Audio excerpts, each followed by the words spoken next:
आता मी माझ्या एका शब्दाचं परत विवरण करणार आहे. तो शब्द मी वापरला आहे शिव राजाभिषेक. तर सगळे जग राज्याभिषेक म्हणते, तुम्हीच काय नेमकं उलट काहीतरी लावलंय. तर अभिषेक कोणाला झाला?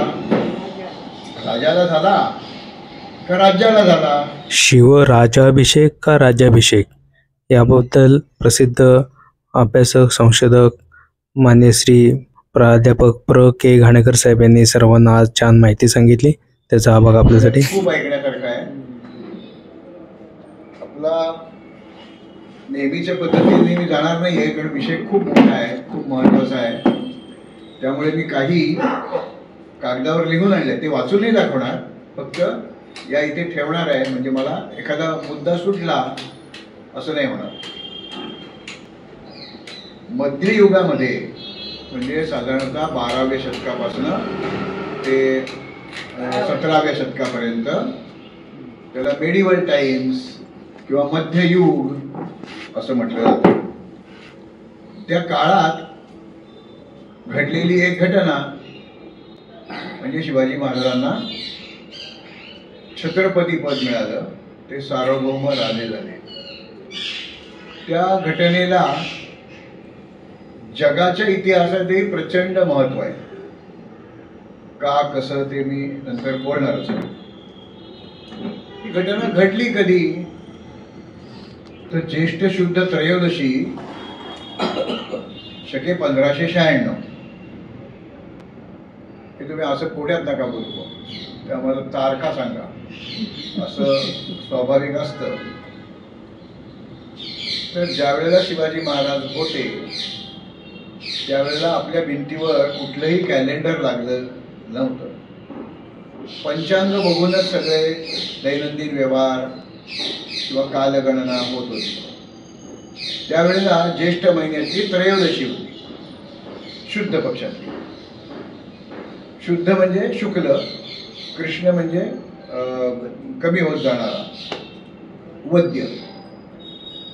तर बऱ्याच वेळेला रायगडावर तिथे त्यांचा हा अभिषेक झाला, ते सिंहासनाधीश्वर झाले. तिथे 2 वेळेला हा कार्यक्रम सादर केला जातो आणि तिथे तो शिवराज्याभिषेक असं सांगितलं जातं. आणि तो 6 जूनला पण होतो आणि ज्येष्ठ शुद्ध त्रयोदशीला पण होतो.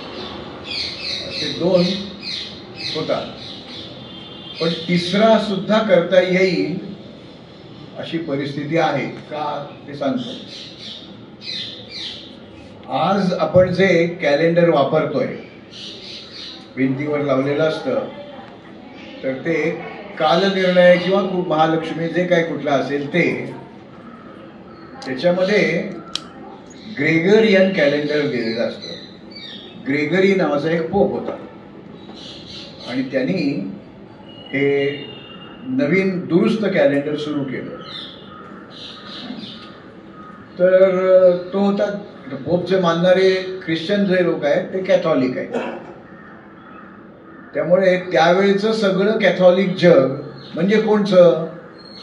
तर इंग्लंड सोडून सगळं. इंग्लंड म्हणजे स्कॉटलंड, आयर्लंड, वेल्स नाही, फक्त इंग्लंड. ते प्रोटेस्टंट होते आणि ते कोण पोप? आम्ही नाही त्याचं मानत, म्हणून ते जुनं ज्युलियन कॅलेंडरच वापरत राहिले. तर आज आपण शिवाजी महाराजांचा राजाभिषेक जो झाला तो 6 जूनला समजतो. तर ती जुन्या ज्युलियन कॅलेंडर प्रमाणे तारीख येते. त्या दिवशी जगभर म्हणजे कॅलेंडर हे तेच लोक वापरत होते, तर ग्रेगरीचंच कॅलेंडर वापरलं जातं, जे आजही आपण भिंतीवर लावून वापरतो. त्या दिवशी तारीख होती 17 जून. म्हणजे आपण ब्रिटिशांचं आपल्यावर राज्य असल्यामुळे आपण 6 जून मानतो. माझं असं नेहमी म्हणणं असतं की शिवाजी महाराजांनी कोणची कालगणना मान्य केलेली होती. ती आपली शालिवांश अजून एक घोळ घालता येईल ना, तो म्हणजे विक्रम संवतापर्यंत एक तारीख काढता येईल.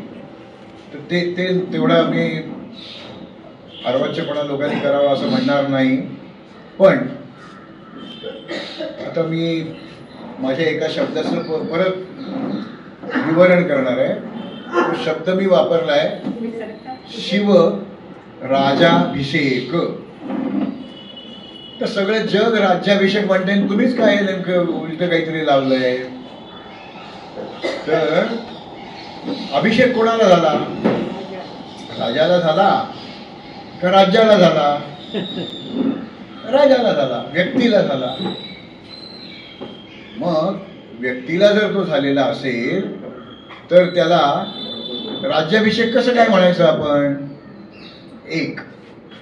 दुसरं असं की ज्या पोथीला धरून ते सगळे कार्यक्रम पार पडले, ते धार्मिकच होते बहुसंख्य, त्या पोथीचं नाव शिव राजाभिषेक प्रयोग हा असं त्या पोथीचं नाव आहे.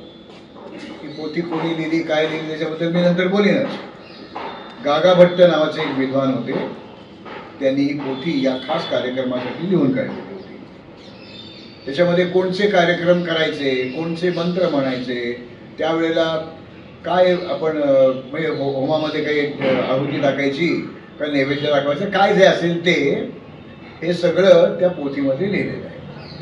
आता बोरीमधल्या म्हणजे Bhandarkar oriental research institute BORI, बोरीमधल्या डॉक्टर जयश्री साठे यांनी ती जी पोथी आहे, मूळ पोथी आहे, ती बिकानेरला जाऊन त्यांनी पाहिली आणि त्या पोथीमध्ये काय लिहिलं आहे ते संस्कृतमध्ये पोथी आहे. त्याच्या प्रत्येक ओळीचा मराठीत अर्थ आणि त्याचा अपेक्षित काय आहे, म्हणजे एक असतो तो शब्दार्थ असतो आणि एक असतो तो लक्षार्थ असतो.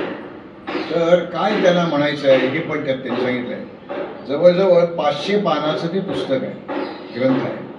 1500 रुपये किंमत आहे. अत्यंत उत्कृष्ट छपाई आहे आणि एकही शंका राहणार नाही असं ते पुस्तक लिहिलेलं आहे.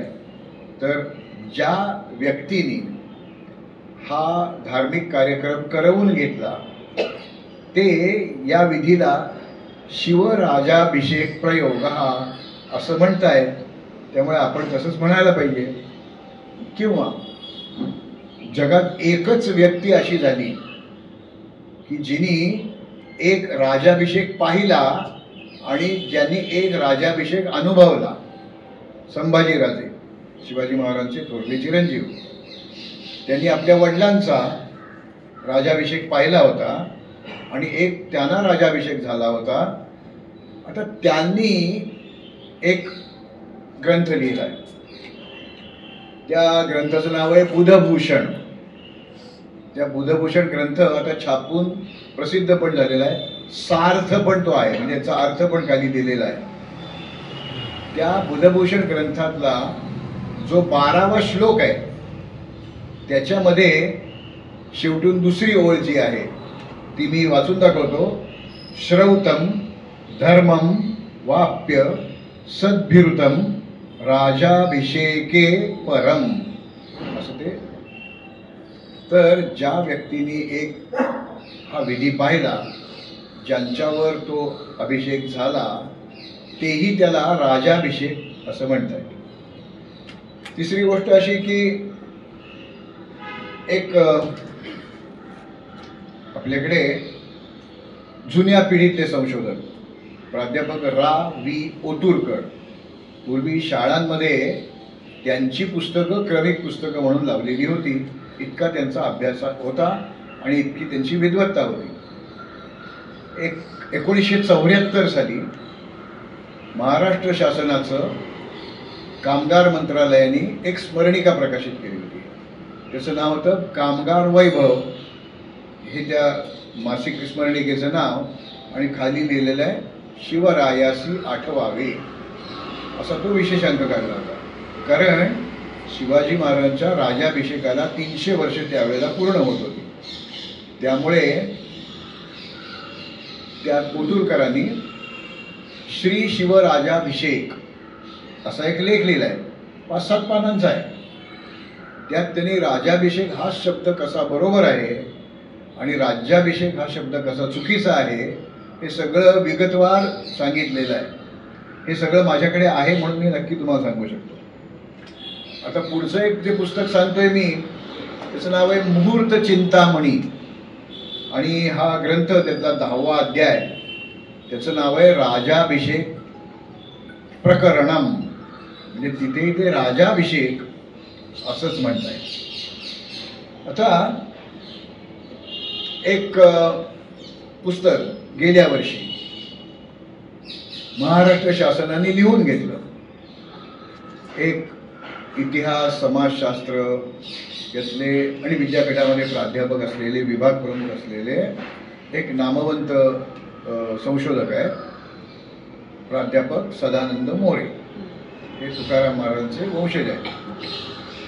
त्यांनी एक शिवराज्याभिषेक असं पुस्तक प्रकाशित केलं आहे आणि त्याच्यामध्ये त्यांनी पान क्रमांक 43 वर एक लिहिलेलं आहे. त्याने असं लिहिलं आहे, राजाभिषेक हा शब्द व्याकरणदृष्ट्या उचित असला तरी व्याकरणापेक्षा रूढीला अधिक महत्त्व देण्याच्या परंपरेची प्रथा पाळत प्रस्तुत ग्रंथात राज्याभिषेक शब्दाचा उपयोग केलेला आहे. म्हणजे तत्वतः त्यांना राज्याभिषेक हा शब्द बरोबर आहे हे माहिती आहे, तर लेखकाचं, विद्वानांचं, समाजाला दिशा देणाऱ्यांचं काम समाज जर चुकत असेल तर ते सांगणं आहे आणि जे योग्य आहे, जे अचूक आहे, जे बरोबर आहे तेच लोकांना सांगायला पाहिजे. अशी उदाहरणं खूप देता येतील मला. आपल्या पुण्यामध्ये एक रस्ता आहे, गोपाळ कृष्ण गोखले, माहितीच नाही आहे कोणाला, फर्ग्युसन रस्ता म्हणतात. आता आपण सुधारायला पाहिजे ना आपल्या पुरतं की नाही. आणि हे नाव 1942 साली दिलंय बरं का रस्त्याला. पाटीच आहे, महापालिकेची जशी पाटी आहे. तर अशी किंवा कैलास मानस सगळ्या ठिकाणी कैलास मानसरोवर असं लिहिलं जातं. तर ते मानसरोवर नाहीये, कोणालाही मान अपमान काही केलेलं नाही तिथे. मानस मनातून निर्माण झालेलं, ब्रह्माच्या मनातून निर्माण झालं म्हणून ते मानस असं नाव त्याला पडलेलं आहे. मग आपण चुकीचं का करायचं? लोक चुकतायत तर ते सांगायला पाहिजे. आणि तिसरंच एक उदाहरण घेतो. कोकणामध्ये जे जांभा दगडाचे सडे आहेत त्याच्यावर कोरून काढलेल्या एक अर्धा इंच 1 इंचापर्यंत कोरलेलं आहे, आकृती कोरलेली आहे, चित्र काढलेली आहे. खूप वेगवेगळ्या तऱ्हेची चित्र आहेत त्याच्याबद्दल एखाद्या वेळेला आपण बोलूया. तर त्याला सगळेजण, आजच्याच वर्तमानपत्रात पण तशीच बातमी आली आहे, कातळ शिल्प असं म्हटलेलं आहे. कातळ म्हणजे बेसाल्ट, काळा पत्थर, काळा दगड. कोकणामध्ये जर आपण खणत गेलो, विहीर खणण्यासाठी खोदावं लागतं, तर ते जांभा दगड खोदत खोदत खोदत खाली गेलं, तो काळा दगड लागला की लोक म्हणतात कातळ लागला बरं का. म्हणजे कातळ म्हणजे काय माहिती आहे त्या लोकांना. तर बेसाल्ट म्हणजे कातळ आणि वरचा जो आहे तो जांभा दगड आहे, लाल रंगाचा असतो. तर तिथे कोरून, जसं आपण कागदावर पेन्सिलनी चित्र काढतो किंवा पाटीवर चित्र काढतो, लांबी आणि रुंदी या 2च मिती त्याला असतात. एक लांबी असते आणि एक रुंदी असते. त्याला आपण चित्र म्हणतो. ही इथे जी चित्र आहेत ती रेख काढायची ऐवजी ती रेख त्या दगडावर उठत नाही म्हणून जरा खरवडून ती काढलेली आहे. शिल्प हे 3 डायमेन्शनल असतं, त्रिमितीत असतं. म्हणजे लांबी रुंदी असते, उंची किंवा खोली असते. त्याला तसं नाही आहे. या चित्राला खोली किंवा उंची नाही आहे, नुसतं कोरून काढलेलं आहे त्याच्यावर. मग त्याला खोदचित्र म्हणायला पाहिजे ना. त्याला बरोबर शब्द मराठीत इंग्लिशमधला पेट्रोग्लिफ आहे. पेट्रॉस म्हणजे रॉक आणि ग्लिफ मीन्स टू इन्स्क्राईब, कोरून काढलेली चित्र. तर ते शब्दवाही पण, तो शब्द अर्थवाही पण आहे आणि मराठी वाटेल असाही आहे. तर कातळ शिल्प शब्द आपण वापरायचा का, तर त्याला आपण खोदचित्र शब्द वापरला पाहिजे असं मी नेहमी म्हणतो. तर राजाभिषेक हा शब्द व्याकरणदृष्ट्या बरोबर आहे. राजाला झालेला अभिषेक म्हणून तो राजाभिषेक आहे, राज्याला झालेला नाही म्हणून तो राज्याभिषेक नाही. आता आणखी एक गोंधळ आपल्या मनामध्ये असतो, बऱ्याच जणांच्या मनामध्ये असतो. तो मुद्दा मला बाजूला करायचा आहे. शिवाजी महाराजांवर जे धार्मिक संस्कार केले गेले ते राजाभिषेक या संज्ञेमध्ये येतात. आणि शिवाजी महाराज इंग्लिश तारीख 6 जून, ग्रेगरियन कॅलेंडर आत्ताच्या कॅलेंडरप्रमाणे 17 जून म्हणजे ज्येष्ठ शुद्ध त्रयोदशी या दिवशी ते पहाटे त्या सिंहासनारूढ झाले. तेव्हा सिंहासनारोहण हा प्रकार वेगळा आहे आणि राजाभिषेक हा प्रकार वेगळा आहे. या दोन घटना आहेत आणि दोन्ही घटना एकाच याच्यामध्ये आहेत, सलग आहेत त्या. तर शिवाजी महाराजांचे हे धार्मिक सगळे जे संस्कार आहेत हे 5 जून म्हणजे आता मी ते जुलियन कॅलेंडर वापरतोय, 5 जून आणि 6 जूनच्या मधल्या रात्री झालेले आहे. कुठपर्यंत, तर सूर्योदयाला 3 घटका असेपर्यंत. ते अभिषेक आणि ते सगळं संपलं. महाराज राजवाड्यात गेले आणि ज्याला आपण समारंभासाठी जो पोशाख परिधान करायचे तो केला आणि तिथे सोन्याचं 32 मण सोन्याचं सिंहासन केलं होतं त्याच्यावर येऊन बसले दरबारामध्ये आणि सगळी मंडळी तिथे जमली होती त्यांना भेटण्यासाठी. तर हा सिंहासनारोहणाचा भाग आहे. मग प्रत्यक्ष राजाभिषेक झाला कधी, तर तो 5 जूनला झालेला आहे. कारण 5 जूनची ती रात्र होती. पण आपण तसं नाही म्हणत. आपल्याकडच्या आणि पाश्चात्यांच्या कालगणनेमध्ये थोडा फरक आहे. 12 वाजले की नवीन तारीख सुरू होते आणि भारतीय पद्धतीप्रमाणे सूर्य उगवला की तिथी बदलते, नवीन तिथी सुरू होते. तर इंग्लिश तारखेप्रमाणे, इंग्लिश रूढींप्रमाणे किंवा पाश्चात्य रूढींप्रमाणे रात्री 12 वाजता 5 जून संपलं आणि 6 जून सुरू झालं. म्हणजे त्यांच्या दृष्टीने हे बरोबर आहे. पण ज्येष्ठ शुद्ध त्रयोदशीला त्यांचा राजाभिषेक झालेला नाही आहे, कारण तो संपला नाही ना. आणि मग 6 जूनला ते सिंहासनारूढ झाले. तर आपण 6 जून ही तारीख जी काय साजरी करतो ती सिंहासनारोहणाची करतो. ती काही आपल्या अभिषेकाची जी काय आहे धार्मिक संस्कारांची आहे ती नाही. तर हे 1674 आणि त्यावेळेला 1596 हे शालिवांशक होता. 1674. आता याच्यामध्ये याच्यात मी थोडा वेळ जास्त घालवलाय, पण मला तो मुद्दा सगळ्यांपुढे आणायचाच होता म्हणून मी तो सांगितला. तर ही असा राजाभिषेक करून घ्यावा ही कल्पना नेमकी कोणाची. तर त्यावेळेला काही वृत्तपत्र येत नव्हती किंवा मोबाईलवर किंवा असे काही संदेश येत नव्हते. त्यामुळे याची काही लेखी नोंद आहे का की ही कल्पना कोणी सुचवली. याच्याबद्दल खूप वेगवेगळ्या दृष्टिकोनातून बोलणारी माणसं आहेत, पण ज्याला लिखित पुरावा असं आपण म्हणू तत्कालीन, तर तो एक मिळतो.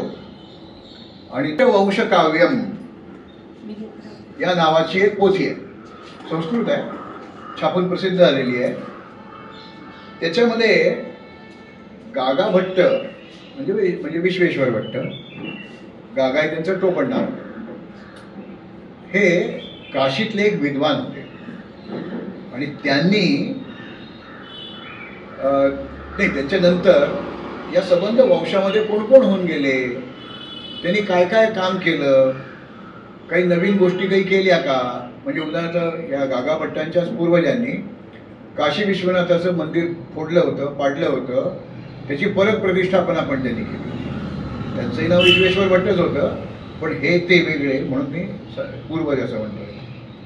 तर अशी माहिती या ग्रंथामध्ये त्या पोथीमध्ये दिलेली आहे. त्याच्यामध्ये सर्ग 4 श्लोक 7 आणि 8. तर हे श्लोक खूप महत्त्वाचे आहेत. ते मी संस्कृत आहे, ते माझी अडकळत बोलेन, पण ते समजून घ्या तुम्ही.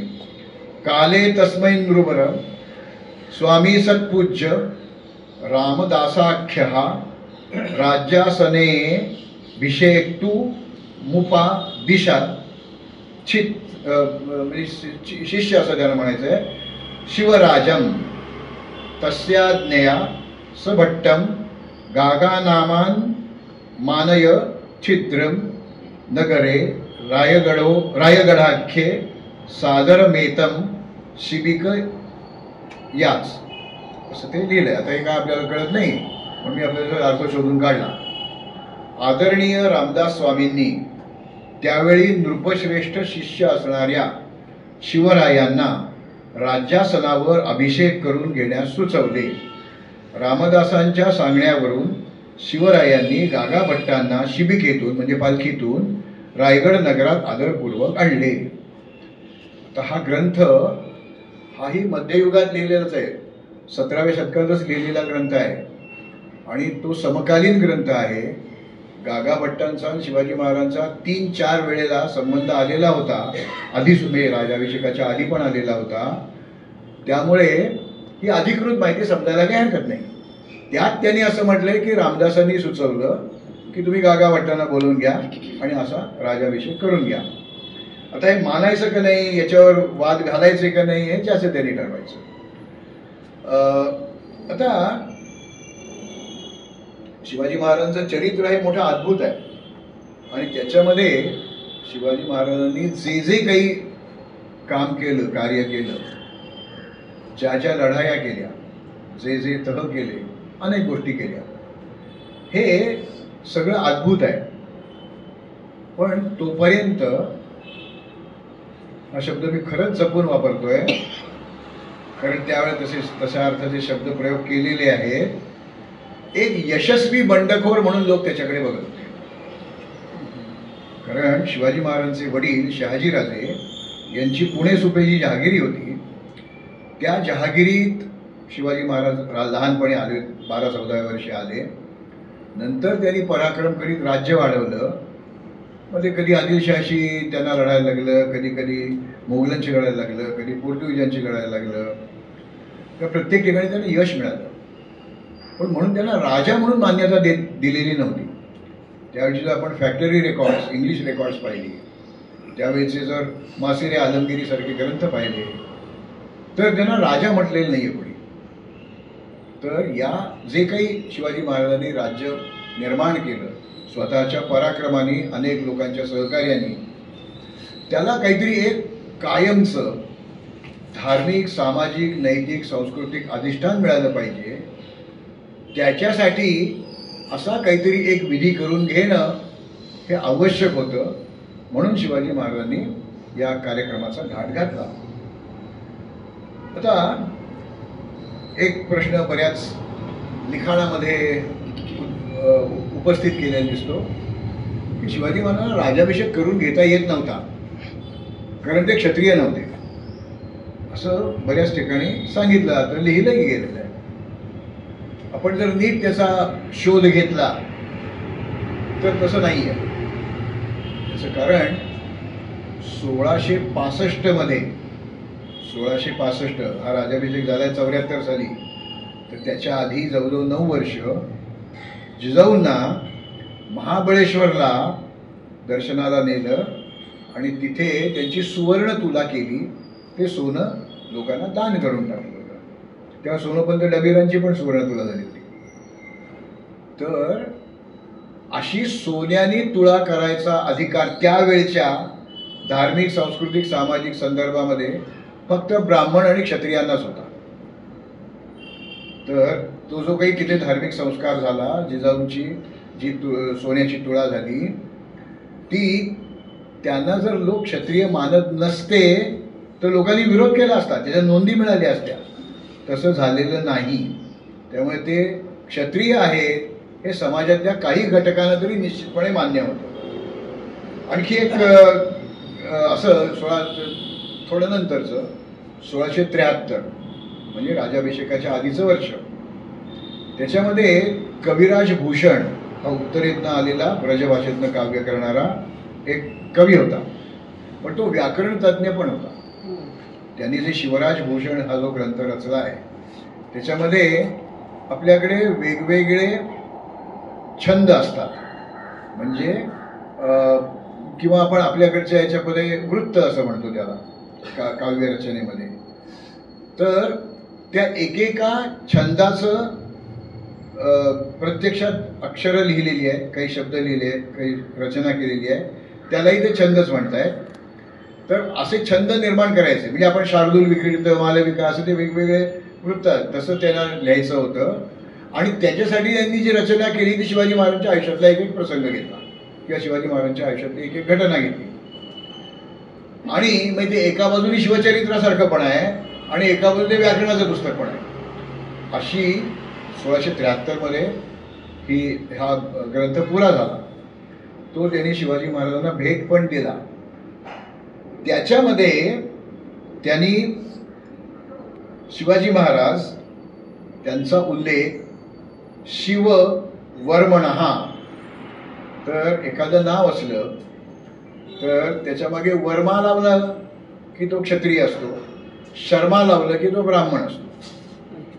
तर शिवाजी वर्मणहा नाही तर नुसतं शिवराज म्हटलं असतं किंवा नुसतं शिवराय म्हटलं असतं, पण ते राजपूत आहेत, क्षत्रिय आहेत हे भूषणाला माहिती होतं, म्हणून त्यांनी शिव वर्मणहा असा उल्लेख केलेला आहे, 2 वेळेला केलेला आहे. आणि शेवटी एका ठिकाणी त्या कविराज असं म्हणतात, यत् क्षात्रधर्मस्य नवावतारहा, म्हणजे हा क्षत्रियांचा एक नवा अवतारच आहे असं ते म्हणतात. तिथे क्षत्रिय असा शब्द स्पष्ट वापरला आहे. म्हणजे शिवाजी महाराजांना आपलं क्षत्रियत्व सिद्ध करायला लागलं असा जो काही आपल्याकडे एक समज आहे तो तितकासा बरोबर नाही असं या एकंदर रचनेवरनं आपल्याला दिसतं. खरे कोण होते मग शिवाजी? क्षत्रिय होते. तर जयराम पिंडे हा एक शहाजीराजांच्या पासून भोसले मंडळींकडे असलेला एक कवी होता. त्यांनी ही काव्यरचना केली आहे. राधा माधव विलास चंपू या नावाचा एक ग्रंथ आहे, तो प्रसिद्ध आहे, छापुरी प्रसिद्ध आहे, तो सार्थ पण आहे, म्हणजे त्याचा अर्थ पण खाली दिले आहे. त्याच्यामध्ये शहाजीराजांचा सिसोदे कुळातील, सिसोदे हे राजपुतांचं कुळ, ते क्षत्रिय आहे, सिसोद वंशातील असा उल्लेख तो करतोय. आणि शिवाजी महाराजांना सिसोदे कुलवतंस म्हणजे सिसोदे वंशातला एक भूषणास्पद अशी व्यक्ती असा तो उल्लेख करतोय. म्हणजे सिसोदे हे राजपूत आहेत, ते क्षत्रिय आहेत याची माहिती जयराम पिंड्यांना पण होती, जे बंगलोरला होते, कारण शहाजीराजे बंगलोरला राहतात. मग आता हे सगळं ही एक अडचण आपण आत्ता बाजूला की ते क्षत्रिय आहे, नंतर ते सिद्ध केलं गेलं त्यावेळेला आणखी त्याच्याबद्दल काही गोष्टी सांगितल्या. मग शिवाजी महाराजांना आता ते क्षत्रिय आहेत, पराक्रम करून राज्य मिळवलेलं आहे, मग आता राज्याभिषेक करायला अडचण काय आहे? तर संस्कार लोप म्हणजे पूर्वापार प्रत्येक जातीमध्ये जे काही संस्कार केले जात असत ते संस्कार नाही केले गेले, त्याला म्हणायचं संस्कार लोप. आपल्याकडचं सध्याचं उदाहरण घेतलं तर मुंज. आताच्या पिढीतले नवी मंडळी मुंज करतातच असं नाही, काही जण इव्हेंट म्हणून करतात, पण तो भाग वेगळा. पण ते तरी झाली ना मुंज ती, तर मुंजीवर विश्वास नाही त्यामुळे मुंज नाही करत, म्हणजे इथे संस्कार लोप झाला. तर असं हे क्षत्रियांनी मुंज करणं अपेक्षित आहे त्यावेळेच्या काळामध्ये. त्यांची मुंज झालेली नव्हती. मग अशी मुंज जर झालेली नसेल तर क्षत्रियांना, ब्राह्मणांना नाही, 22व्या वर्षापर्यंत मुंज झाली तरी चालेल. असं त्यावेळची जी काय सामाजिक धार्मिक रूढी आहे त्याप्रमाणे आहे. पण शिवाजी महाराजांचं तर वय 1674 आपण बोलतोय, त्यांचा 30चा जन्म आहे, म्हणजे 44 वर्ष झालेली आहे. म्हणजे त्यांचं जो ग्रेस पिरियड दिलेला आहे, वाढवून दिलेला काळ आहे, तोही संपून गेलेला आहे. मग आता संस्कार लोप झाल्यानंतर त्यांची परत मुंज कशी करता येईल? आणि मुंज झाल्याशिवाय राजाभिषेक करता येत नाही. त्या धार्मिक परंपरांमध्ये असं आहे, होतं त्यावेळेला, त्यामुळे त्याप्रमाणे ते लोक चालत होते. त्यांनी कळत न कळत त्यांच्या हातनं काही ब्रह्महत्या पण झालेल्या होत्या. त्यावेळच्या धार्मिक सामाजिक परंपरांप्रमाणे एखाद्या ब्राह्मणाची हत्या जर एखाद्या क्षत्रियाने केलेली असेल तर तो प्रचंड मोठा गुन्हा समजला जात होता. तसा मानावा का नाही हे आजचा प्रश्न नाही, त्यावेळेला तसा मानला जात होता. तर अफजल खानाच्या त्या भेटीच्या प्रसंगी कृष्णाजी भास्कर त्यांची त्यांच्याशी थेट लढाई झाली होती.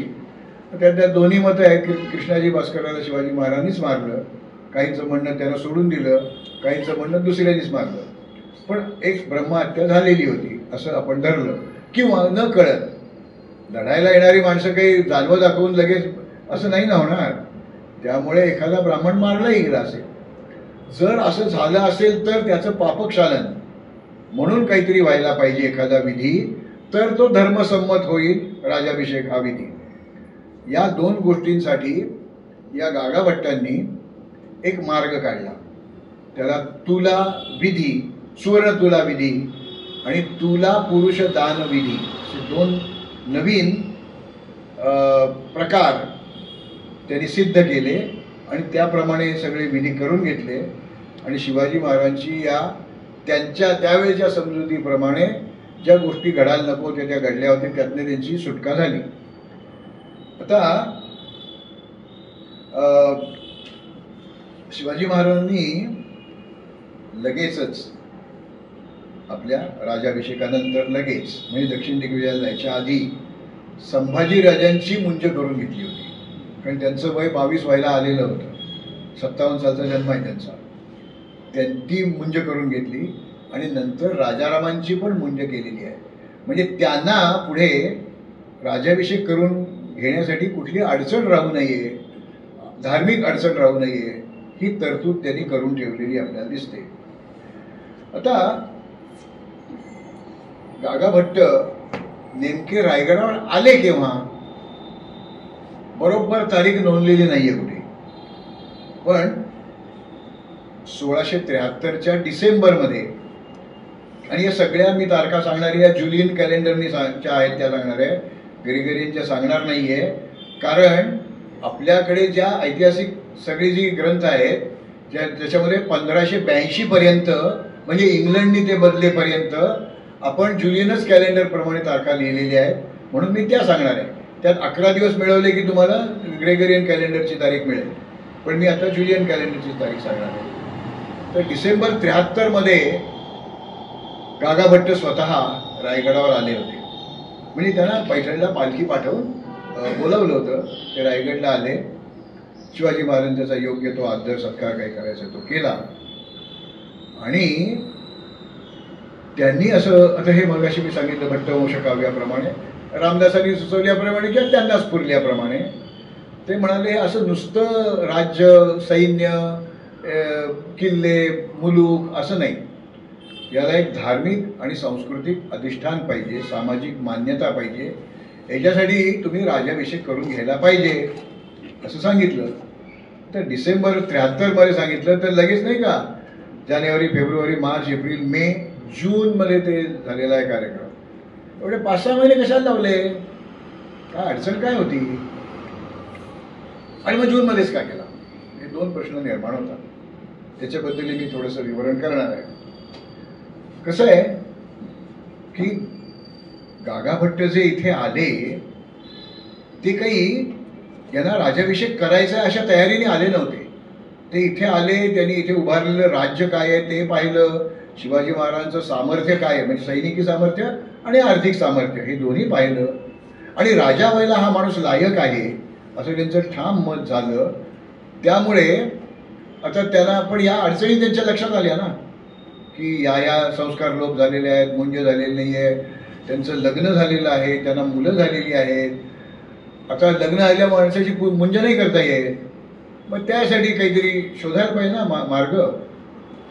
आता हे सगळं ते जरी त्यावेळेचा एन्सायक्लोपीडिया होते तरी सगळे ग्रंथ त्यांच्या समोर नव्हते. म्हणून त्यांनी शिवाजी महाराजांना अशी विनंती केली की मी पैठणला जातो. अनंत भट्ट देव किंवा अनंत देव भट्ट या नावाचे त्यांचे एक मित्र होते, तेही विद्वान होते आणि त्यांच्याकडे मला लागणाऱ्या सगळ्या पोथ्या आहेत, तेव्हा मी तिथे जाऊन बसेन.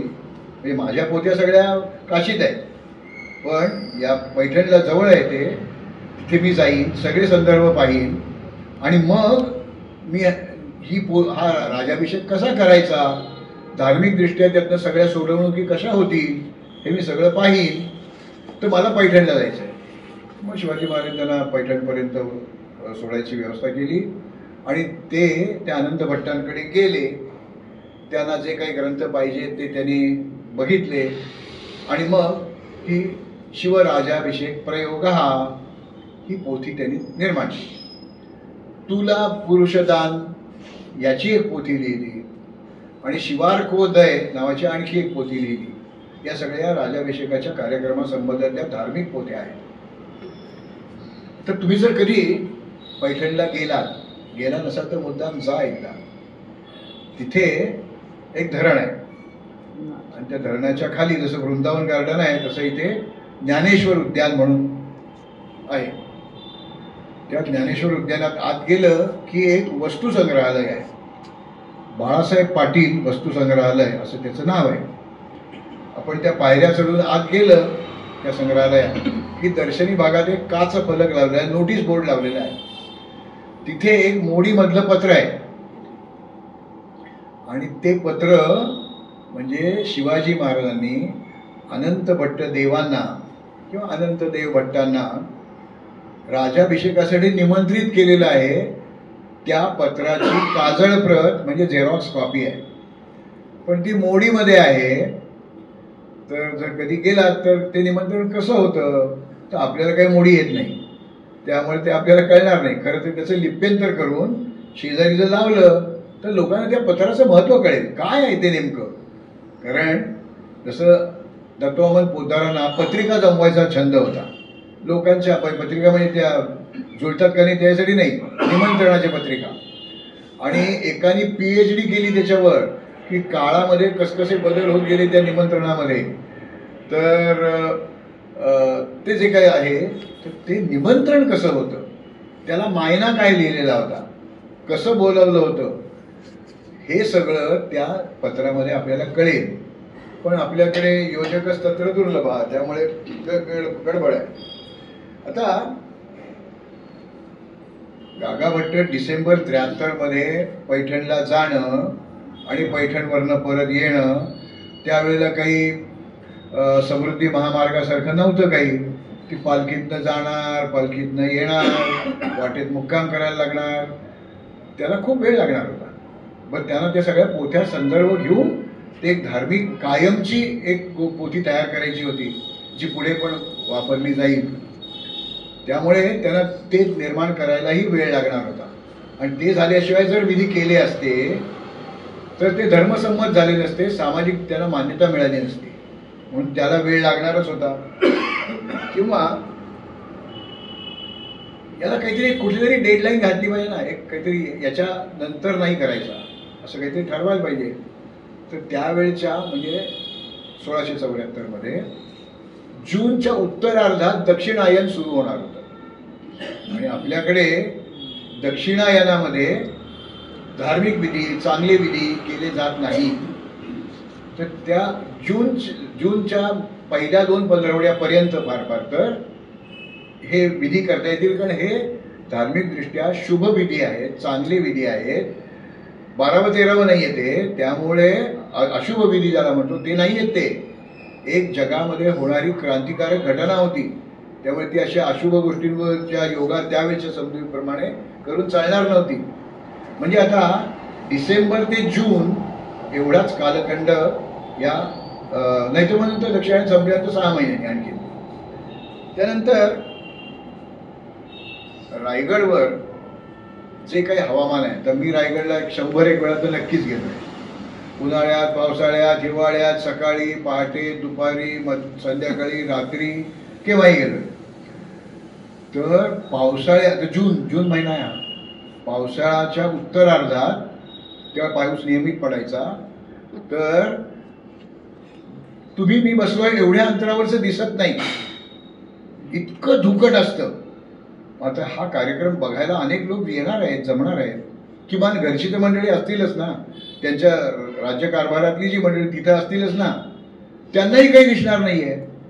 त्यामुळे जूनचा उत्तरार्ध नाही चालायचा, एक तर तो दक्षिणायन आहे म्हणून, आणि तिथलं हवामान गैरसोयीचं आहे म्हणून.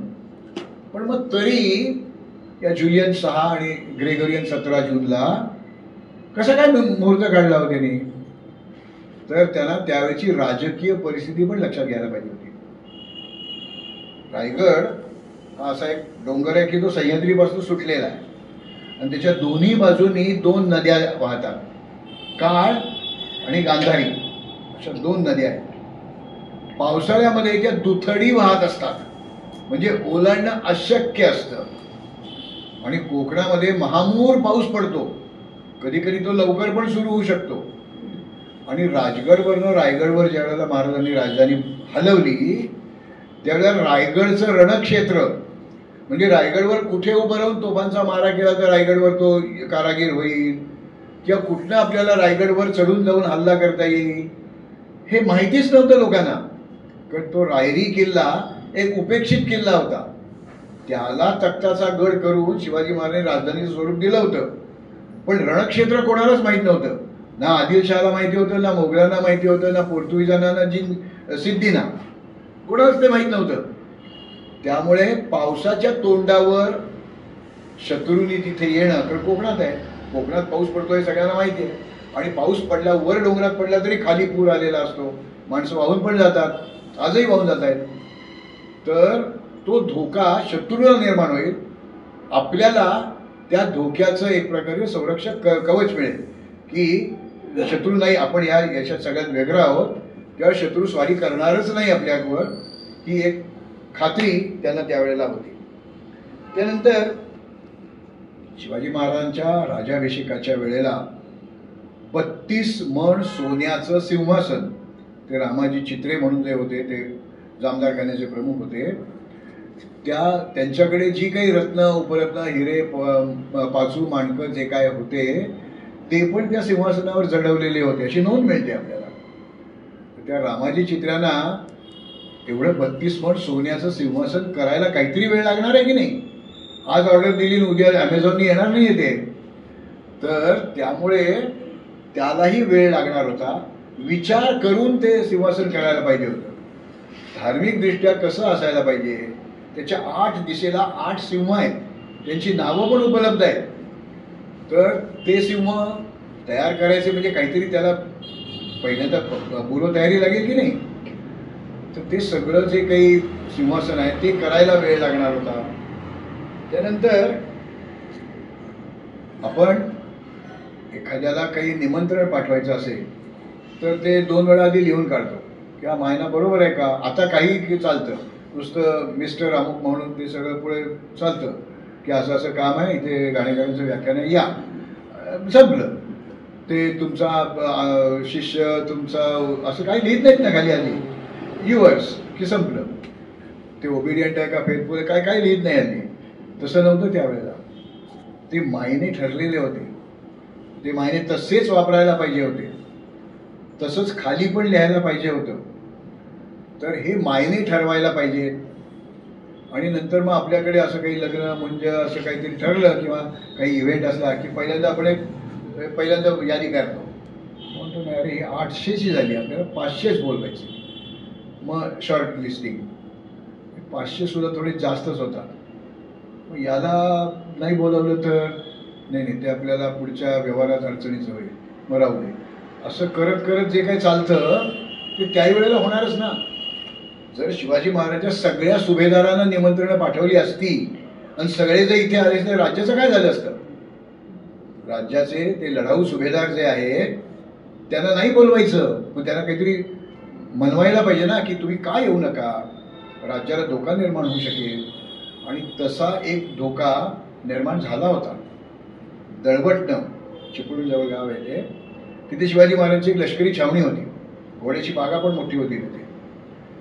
तर ते लोक म्हणत होते आम्ही रायगडला येणार. शिवाजी महाराज स्वतः तिथे गेले, त्या लोकांची समजूत काढली आणि त्याचं ते पत्रही प्रसिद्ध आहे त्यावेळेचं की ते तुम्ही दिवे लावून रावट्यामध्ये झोपू नका, ती वात उंदीर घेऊन जाईल, ते सगळं ते माहिती आहे तुम्हाला.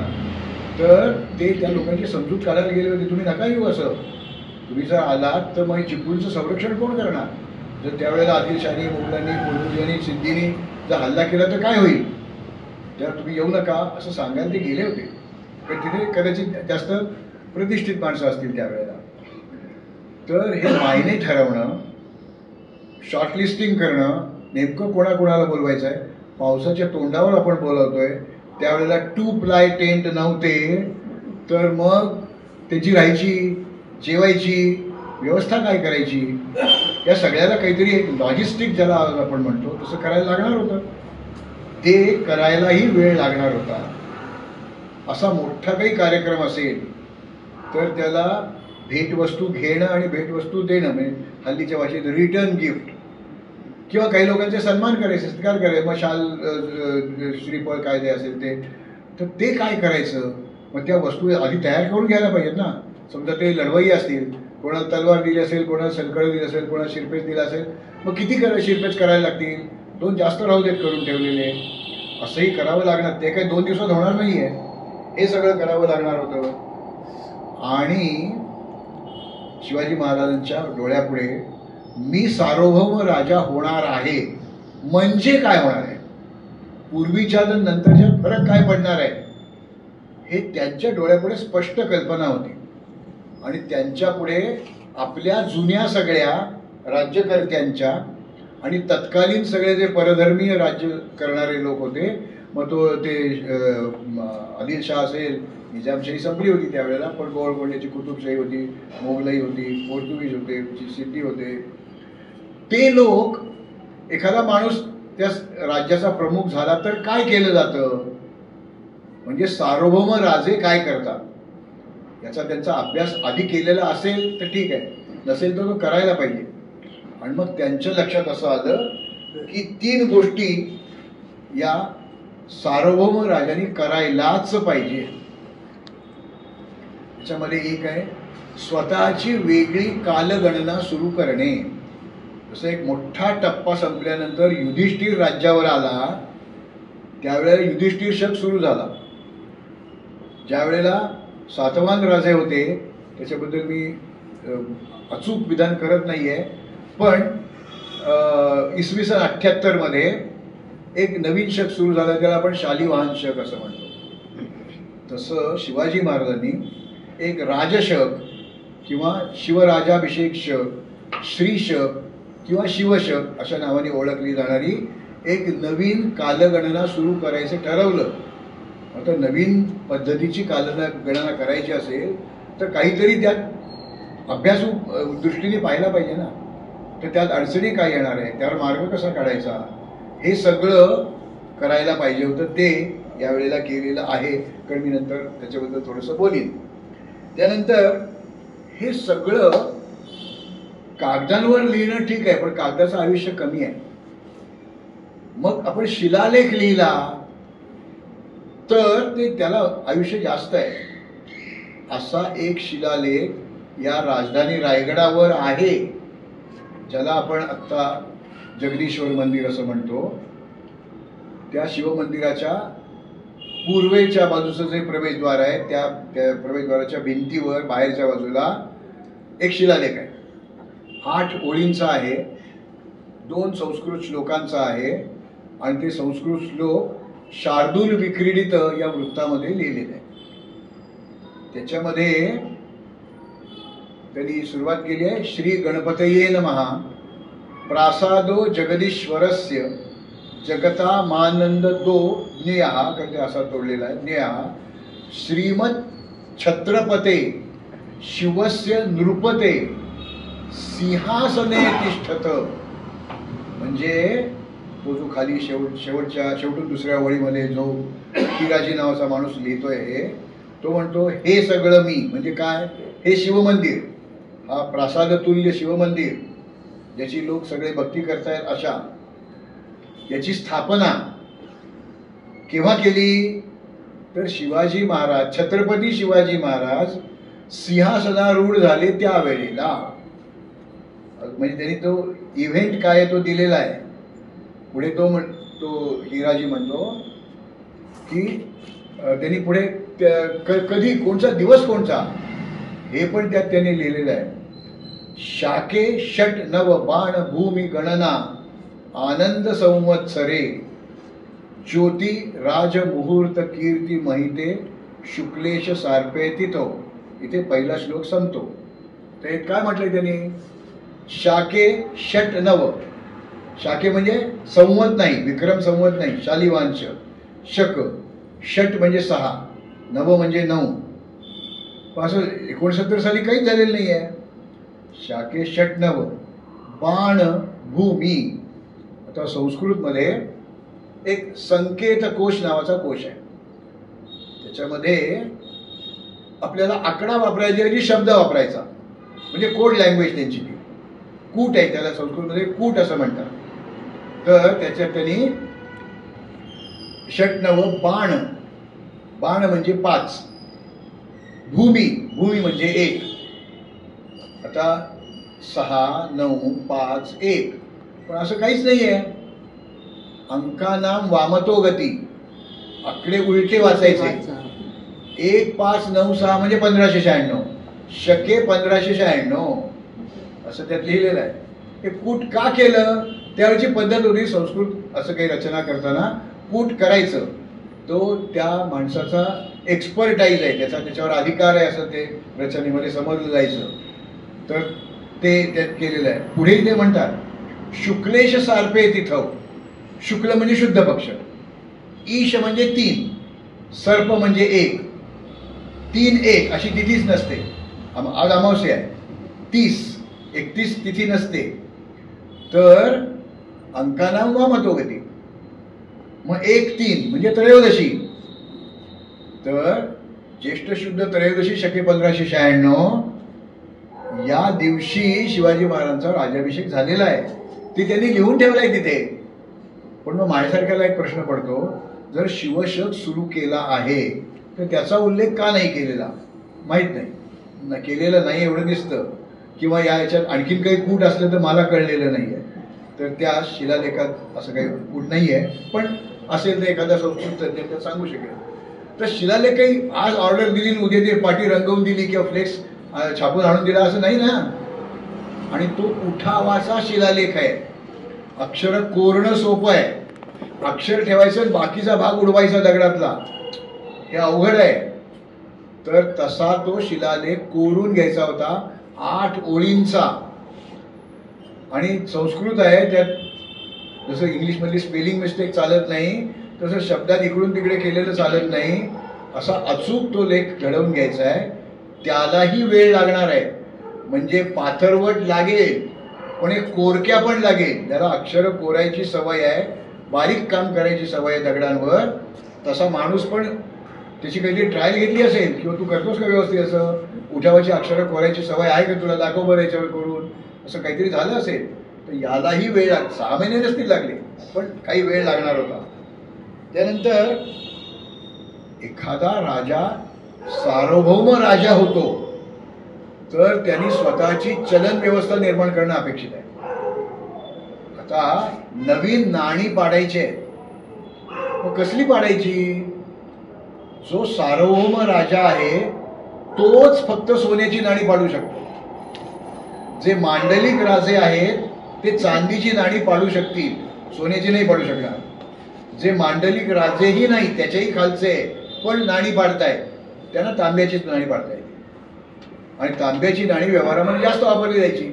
त्या एकतर बार्टर सिस्टीम होती, म्हणजे वस्तू विनिमय होता, पण तरी देखील नाणी लागली ती तांब्याची नाणी जास्त लागायची, त्यामुळे ती जास्त प्रमाणात पाडली जायची.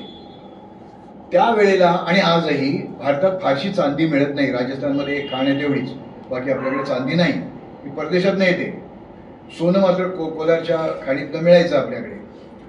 तर सोन्याची आणि तांब्याची अशी 2 नाणी पाडायची अशी ठरली. आता या इथे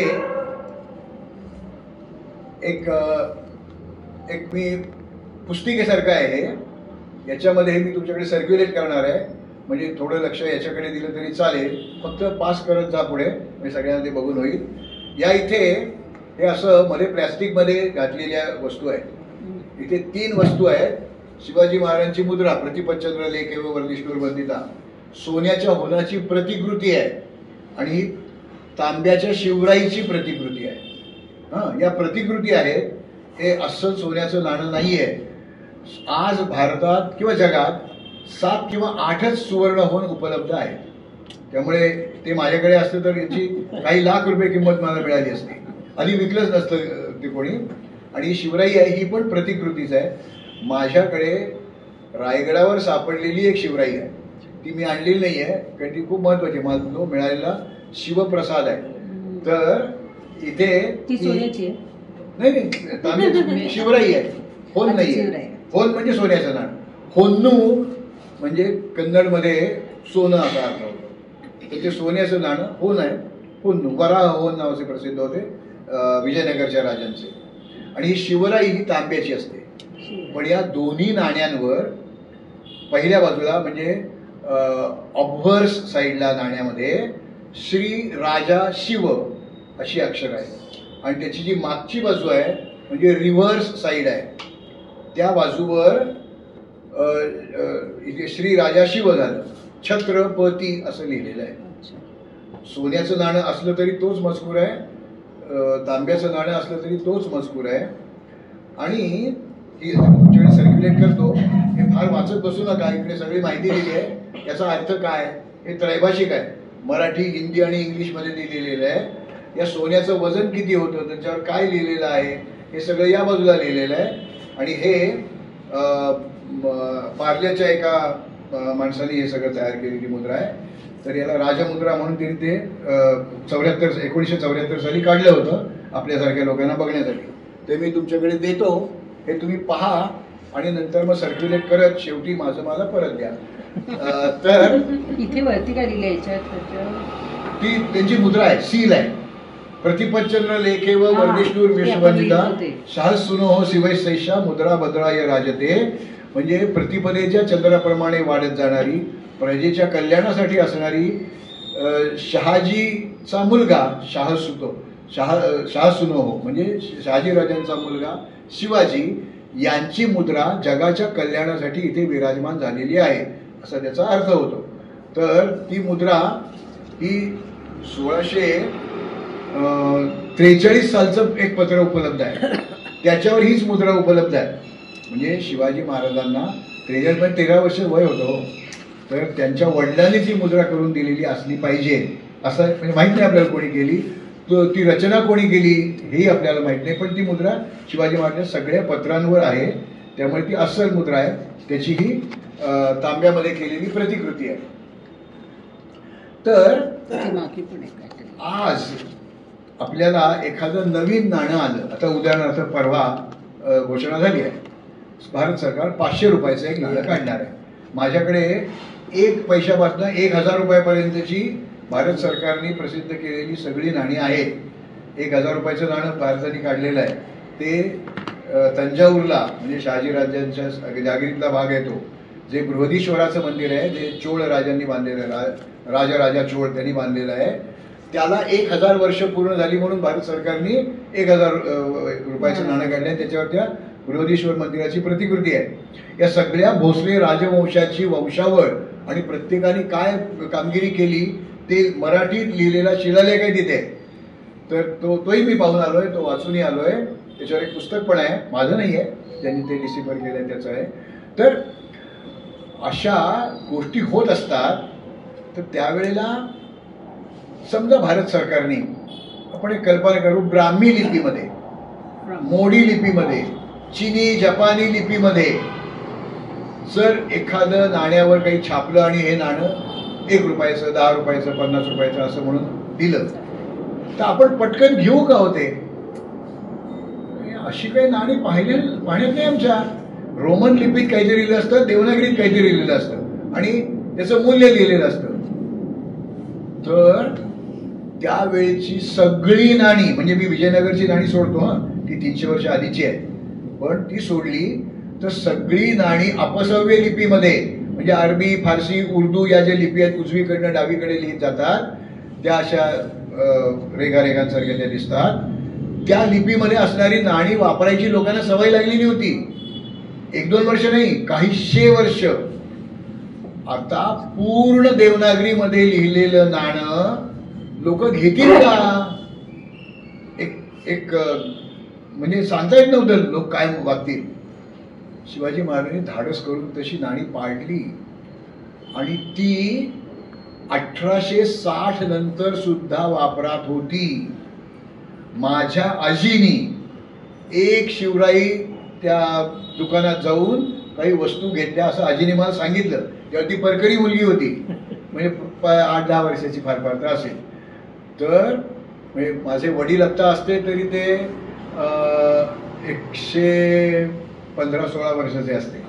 त्यांची आई म्हणजे आणखी 40-50 वर्ष आधीच धरायला पाहिजे. तर 150 वर्षापूर्वीपर्यंत ती शिवराई वापरात होती.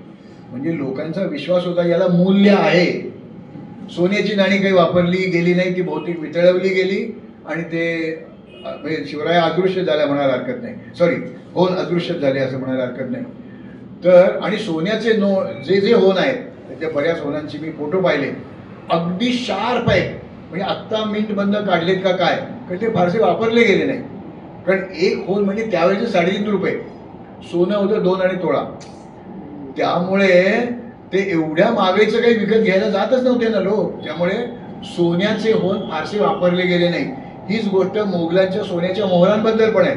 मोहरा जितक्या स्पष्ट मिळतात तितक्या बारक्या खालची नाणी, खालच्या रकमेची नाणी नाही एवढी स्पष्ट मिळत नाही. तर ही नाणी त्यांनी वापरात आणली, प्रजेने तिच्यावर विश्वास ठेवला. केवढी क्रांती आहे नाही.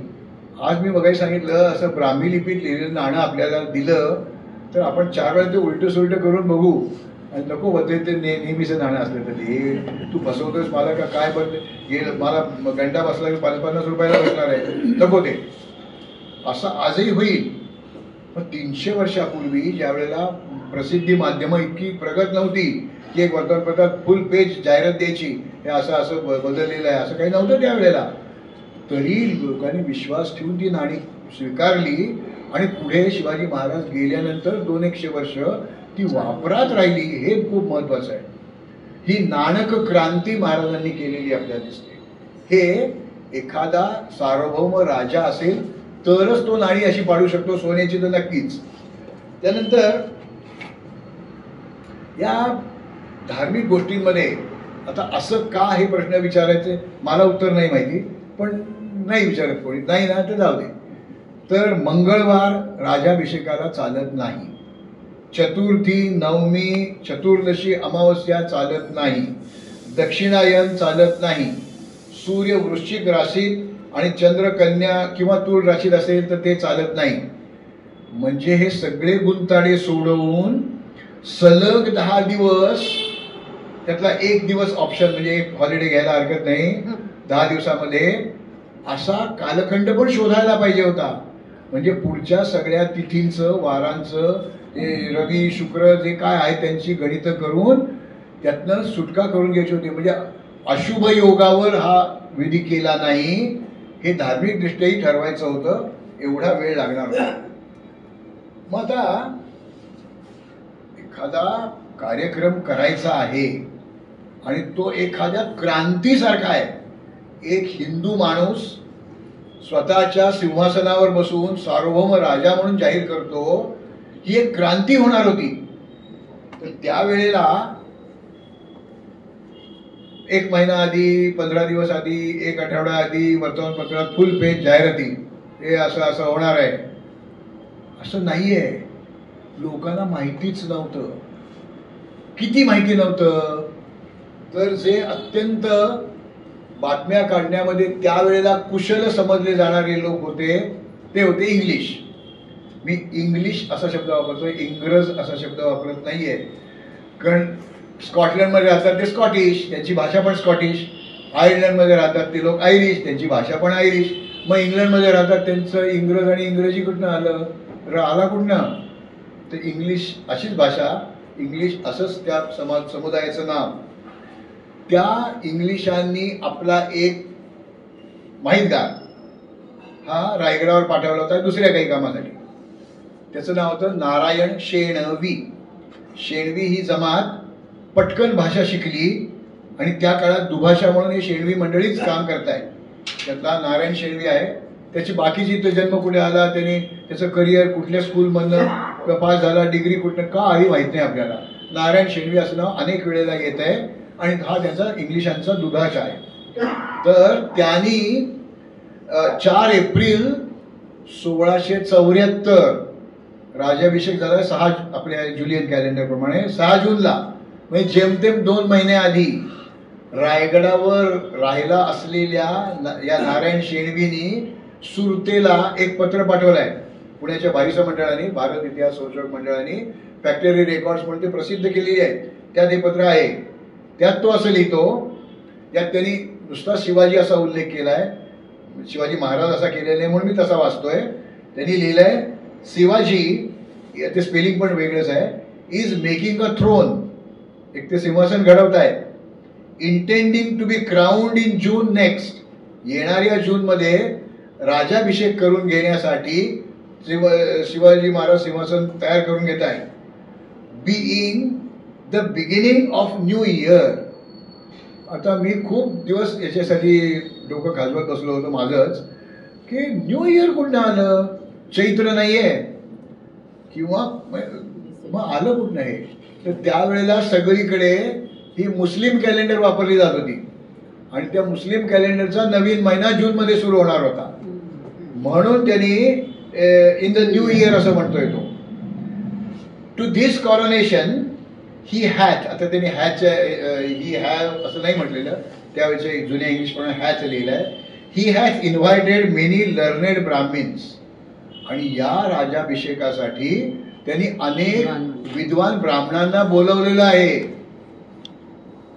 But it is not non, अजून हे कळलेलं नाही स्पष्टपणे, weather he will be crowned in person, ते स्वतःलाच राजाभिषेक करून घेणार आहेत, ऑर सम अदर प्रिन्स, का दुसऱ्या एखाद्या शहाजाल्याला ते राजाभिषेक करणार आहेत. For it is reported he has a prince of the Nizamshahi race, एक निजामशाही वंशातला कोणतरी एक राजपुत्र त्याच्या ताब्यात आहे असं म्हटलं जात आहे. त्यामुळे ते स्वतःला राजाभिषेक करून घेणार आहेत का त्या होता का नाही आपल्याला माहित नाही, पण एका दुसऱ्याच माणसाला ते राजाभिषेक करून घेणार आहे. आणि इन हिज कस्टडी, त्यांच्या ताब्यात असणाऱ्या एक निजामशाही वंशातल्या माणसाला ते करणार आहे. का स्वतःला करून घेणार आहेत? रायगडावर, राजधानीवर हे सगळे कामं चालू आहेत, त्या ठिकाणी असं काहीतरी होणार आहे, पण तो महाराजांचाच होणार आहे का नाही हे नाही माहिती, असं तो माणूस लिहितोय, सुरतेला कळवतोय. म्हणजे किती गुप्तता पाळलेली होती हे आपल्याला यातनं लक्षात येतं. किती मिनिटं बोललेलं चालणार आहे अजून, म्हणजे 5 मिनिटं 10 मिनिटं पाहिलं तर 10 मिनिटं, ओके. मग त्याप्रमाणे मी बोलतो. आता हा राजाभिषेक कार्यक्रम, ते वेगवेगळे विधी, हे सगळं झाल्यानंतर हे प्रभाकर नावाचा त्यांचा जो राजपुरोहित होता, त्यांचा मुलगा बाळंभट आर्वीकर, आर्वीकर हे त्यांचं आडनाव आहे, बाळंभट, प्रत्यक्ष शिवाजी महाराजांना ते जी पोथीत बघून किंवा ते पाठ करून या मंत्राप्रमाणे हे करायचं आहे, तुम्ही आता फुलं वाहा, गंध वाहा, जे काय सांगायचं असेल ते सगळं, आणि हा आपण मंत्र का म्हणतोय हे सगळं सांगायचं काम त्या बाळंभट्टांनी केलं आहे. पण हे सगळं निर्माण केलं आहे गागाभट्टांनी. तर ते त्याच्यात असं म्हटलेलं आहे की शिवाजी महाराजांना हा राजाभिषेक झाल्यानंतर, म्हणजे सिंहासनारोहण नाही, राजाभिषेकाचे विधी झाल्यानंतर, मम प्रजापालन सिद्धीद्वारा परमेश्वर प्रीत्यर्थ साम्राज्याधिक फलप्राप्त्यर्थम गणेश पूजनम करिष्ये, म्हणजे मी आता ही जी गणपतीची पूजा करतोय ही मला राज्य साम्राज्य मिळावं म्हणून परमेश्वराच्या नावाने जे मी राज्य करणार आहे त्याच्यासाठी ते सिद्धीत जावं म्हणून मी गणपतीची पूजा करतोय असं त्यात ते लिहिलेलं आहे. आता त्या पोथीमध्ये लिहिलेलं आहे. आणि त्यावेळेला तिथे जमलेला जो ब्रह्मवृंद होता, जे ब्राह्मण होते, जे सगळे धार्मिक कार्यक्रम करून घेत होते, ते असं सगळे एकदम एक सुरात म्हणाले, एषवोस्माकं ब्राह्मणानां राजा. आता आम्ही ब्राह्मणांनी याला राजा म्हणून स्वीकारलेलं आहे असं ते म्हणाले. म्हणजे तोपर्यंत त्यांनी स्वीकारलेलं नव्हतं राजा म्हणून, आता राजा म्हणून स्वीकारलंय. आता याचा भाग असा आहे की त्यावेळच्या धार्मिक, सामाजिक, नैतिक ज्या काही परंपरा आहेत, रूढी आहेत, त्याप्रमाणे सार्वभौम राजाच फक्त एखाद्या ब्राह्मणाला शिक्षा देऊ शकतो. तो जर सार्वभौम राजा नसेल, तो यशस्वी बंडखोर असेल, तो साध्या एखाद्या संस्थानाचा जमीनदार असेल, तर तो धर्मशास्त्री जो असेल त्याच्या थ्रू तशी शिक्षा देऊ शकतो. शिवाजी महाराजांच्या या स्वराज्य व्यवस्थेमध्ये पंडितराव नावाचं एक जागा, एक पोस्ट होती. तर पंडितरावाच्या कडनं ते अशी शिक्षा देता येऊ शकत होती.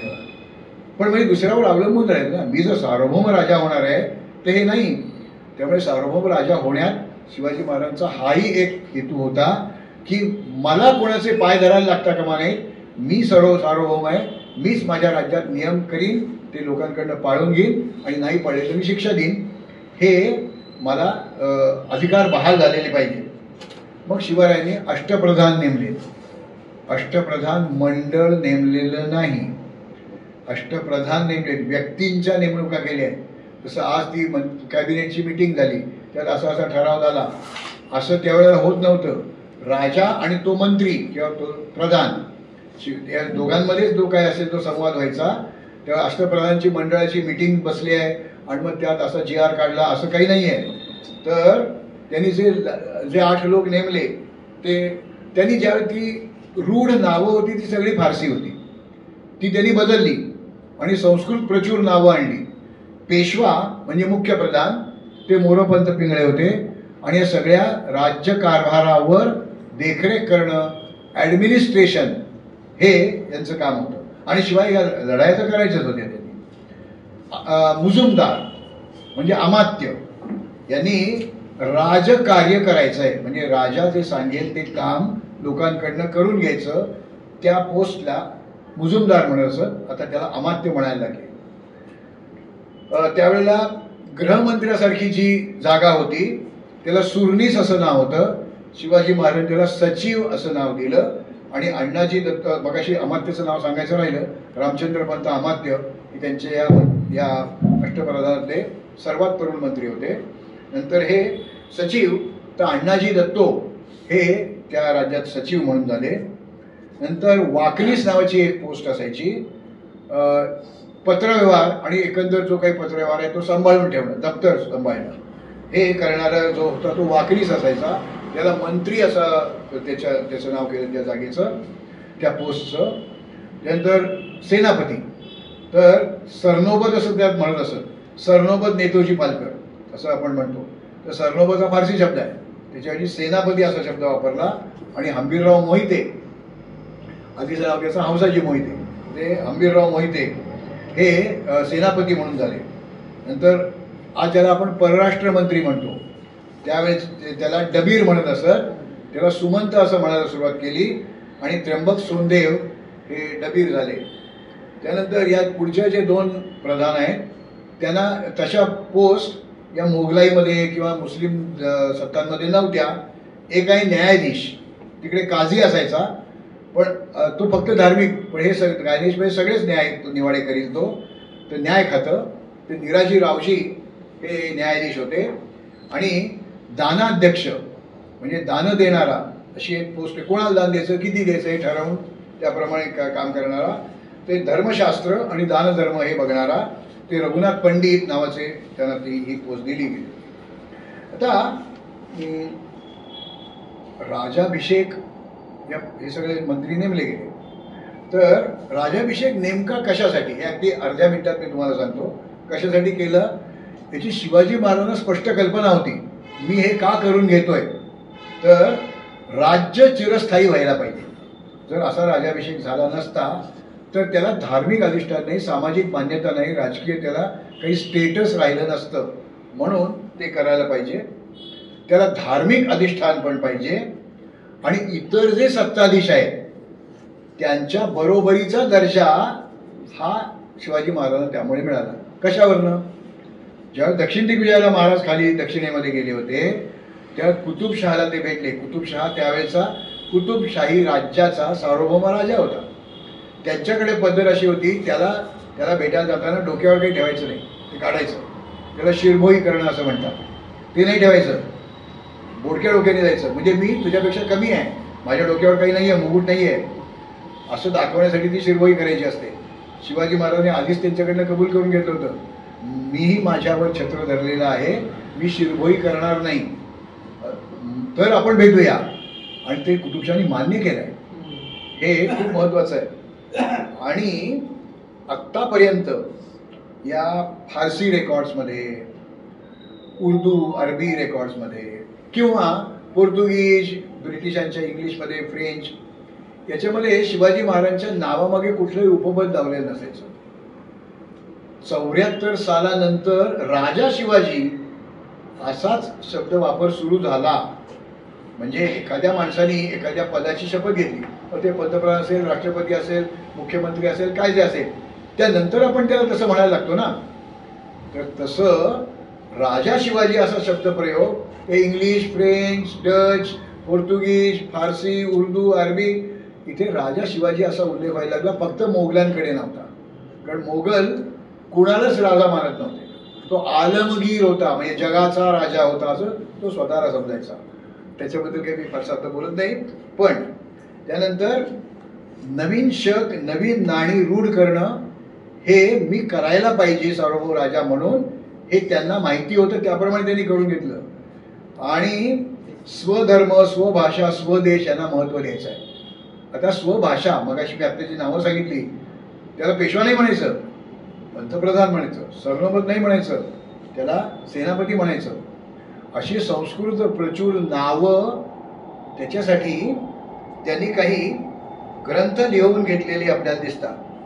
आणि त्या ग्रंथांमध्ये एक ग्रंथ आहे, त्याचं नाव आहे राजव्यवहार कोश.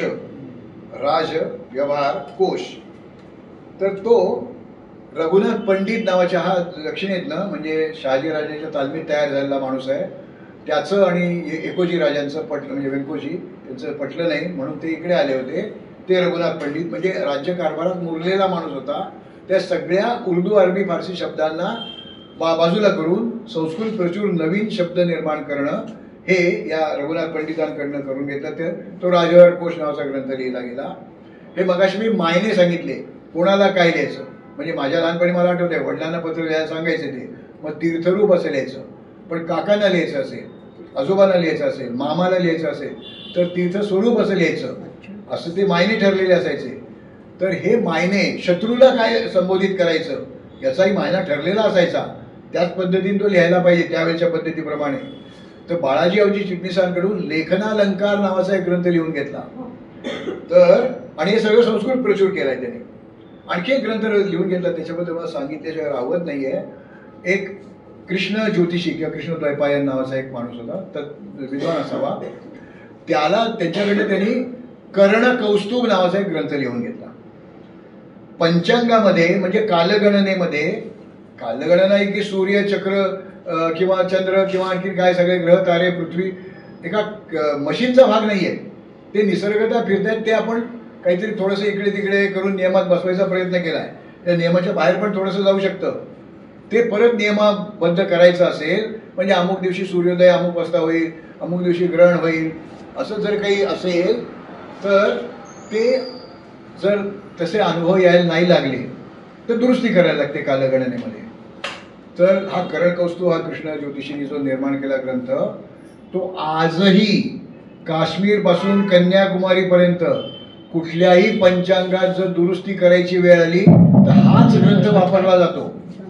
म्हणजे इतका तज्ज्ञ माणूस निवडून त्याच्याकडनं ते स्वराज्यासाठी काम करून घेणं हेही या माणसाने केलेलं आहे. शिवप्रशस्ती, शिवराजाभिषेक प्रयोग, शिवार्कोदय हे गागा भट्टांनी लिहिलेले ग्रंथ तेही आपल्याला माहिती आहे. आणखी एक गंमत झाली, शिवाजी महाराजांचा राजाभिषेक झाला तेव्हा ते सुवर्णदान द्यायचं होतं, कारण तो प्रायश्चित्त विधी होता. तर शिवाजी महाराज तराजूच्या एका पारड्यात बसवलं, दुसऱ्या पारड्यामध्ये त्यांनी छापलेले होन हे टाकत गेले. तर ते त्यावेळेच्या नोंद अशी आहे, दोन ठिकाणी नोंद मिळते. एक तर या हेनरी ऑक्झेंडेनच्या याच्यात पण ती नोंद मिळते, ज्यावेळी तो रायगडावर आला होता तो ब्रिटिशांचा माणूस. तर 17,000 होन एवढी नाणी लागली, म्हणजे होन एक असे 17,000 होन सोन्याचे त्या दुसऱ्या पारड्यात घातले, त्यावेळी ते पारडी समतल झाली. आता हा जो हेनरी ऑक्झेंडेन होता ना, हा मोठा धूर्त म्हणून ब्रिटिशांनी पाठवला होता इकडे. त्यांनी त्यातले 3 होन मिळवले. आता ते चोरले का ते पैसे देऊन घेतले माहीत नाही आपल्याला. सुरतेला गेला, त्या 3 होनांची अचूक वजनं केली, त्याच्यावरनं 17,000 ते काय गणित करायचं ते केलं आणि त्यांनी त्याच्या फॅक्टरी रेकॉर्ड्समध्ये लिहिलं शिवाजी महाराजांचं वजन 160 पाऊंड आहे. तर शिवाजी महाराजांनी म्हणजे नाण्यांचे असेही उपयोग करता येतात, चलन म्हणून नाही. आपण टॉस करतोच, आपण हरलं शुभमन गिल हरला एक टॉस करतो, पण एनिवे. तर असं वजन करण्यासाठी सुद्धा, कारण ते त्या एकाच वजनाची नाणी असतात. आता तुम्हाला जे सर्क्युलेट केलं होतं त्या 2.78 एवढे ग्रॅम्स एवढं त्याचं वजन आहे. त्यामुळे ते 17,000 गुणून ते जे काय वजन होईल त्या सध्या आपण किलोमध्ये मोजतो, ते पाऊंडामध्ये 160 पाऊंड वजन आहे हे आपल्याला कळतं. म्हणजे शिवाजी महाराज फार स्थूल किंवा फार लुकडे नव्हते असं आपल्याला कळतं, कारण साधारणपणे त्यांची उंची 5 फूट 2 इंच ते 4 इंचच्या दरम्यान काहीतरी होती, असं ते एकंदर नोंदी मिळतात. आता शिवाजी महाराजांच्या या राजाभिषेकानंतर सप्टेंबरमध्ये आणखी एक राजाभिषेक झालेला आहे. तर हा जो राजाभिषेक झाला हा वेद प्रमाण मानणाऱ्या पद्धतीप्रमाणे झालेला आहे राजाभिषेक. त्यावेळेला तिथे निश्चळ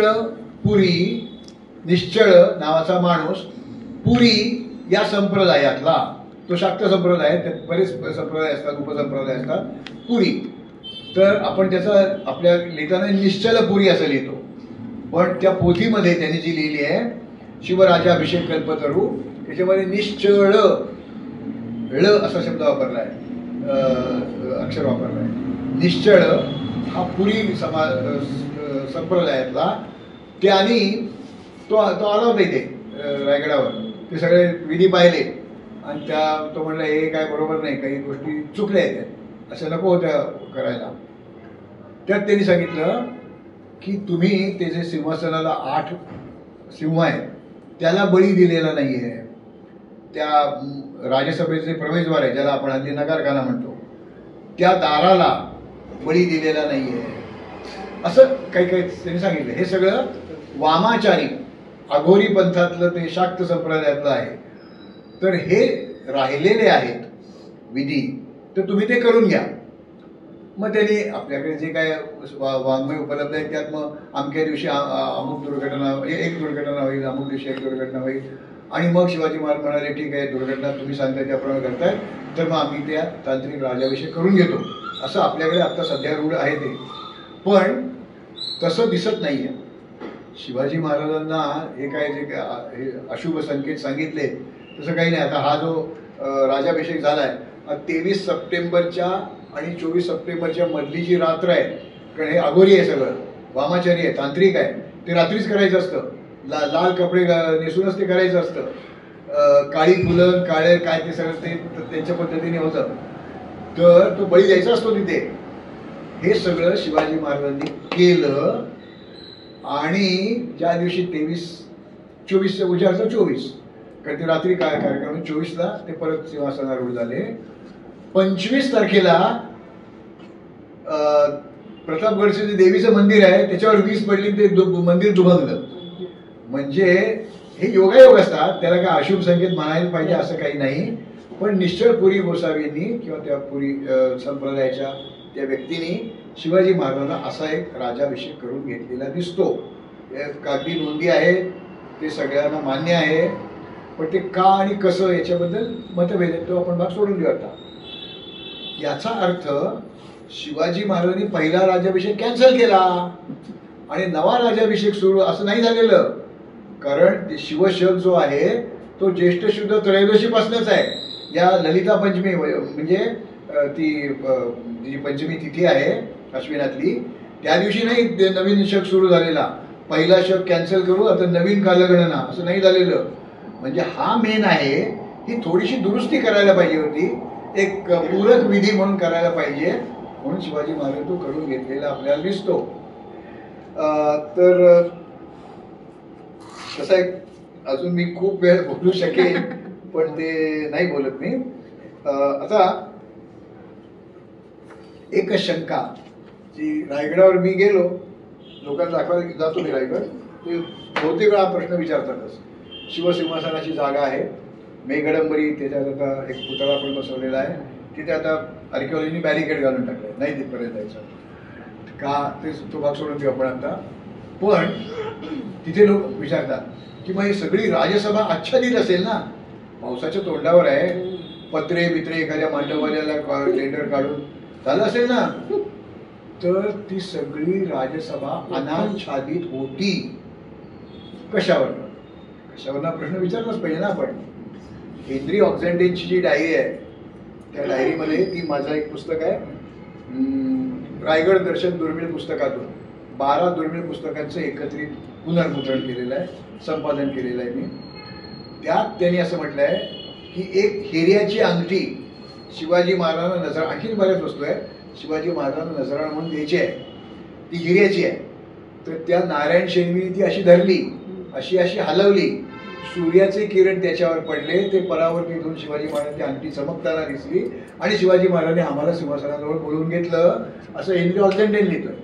वर जर छप्पर असेल तर सूर्य येणार नाही ना, तिथे सूर्याचे किरण पडणार नाही, ती चमकली म्हणून शिवाजी महाराजांचं लक्ष एकदम काय चमकलं, अरे एक वेगळेच पेहरावातली माणसं आहेत, त्यांना बोलवून घ्या. आणि तो आधी रायगडावर आलेला आहे, त्यामुळे त्यांची भेट पण झालेली आहे. मग त्यानं ते बोलवून घेतलं, त्यांनी मग ते वर्णन ते काय आहे ते सिंहासनाचं ते सगळं केलेलं आहे. तर राजसभा ही अनाच्छादित होती.